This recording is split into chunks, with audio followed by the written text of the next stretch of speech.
2,00,000 ఉద్యోగాల క్యాలెండర్ ఏది అని ఎమ్మెల్యే పాడి కౌశిక్ రెడ్డి అయితే నిన్నైతే మనకి మీడియాతో అయితే మాట్లాడుతూ చెప్పాడు. కాంగ్రెస్ అధికారంలోకి వచ్చిన తర్వాత తాము ప్రకటించిన 2,00,000 జాబ్ క్యాలెండర్ని త్వరలోనే విడుదల చేయాలని తానది చెప్పుకొచ్చాడు.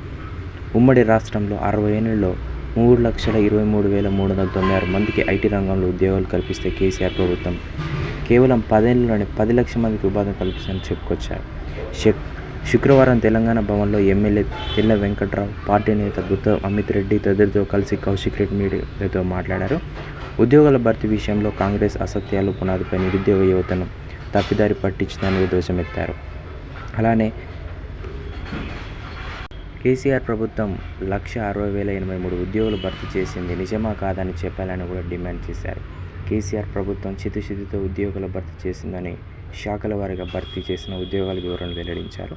1,60,083 ఉద్యోగాల భర్తీతో పాటు 42,652 ఉద్యోగాల భర్తీకి పరీక్షలు నిర్వహించాలని, ఫలితాల దశలో ఉన్నాయని స్పష్టించారు.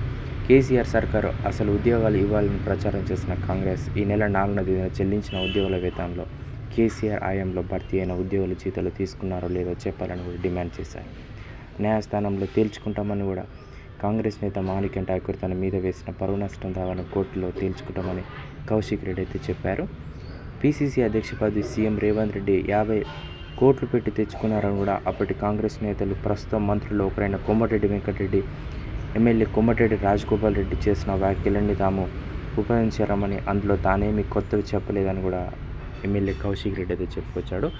సో మొత్తానికైతే తాను నిన్న మీడియా సమావేశం ద్వారా మనకైతే కాంగ్రెస్ ప్రకటించిన 2,00,000 ఉద్యోగాల క్యాలెండర్ ఎప్పుడు ప్రకటిస్తారని తానైతే తీవ్ర వ్యాఖ్యలు అయితే చేయడం జరిగింది.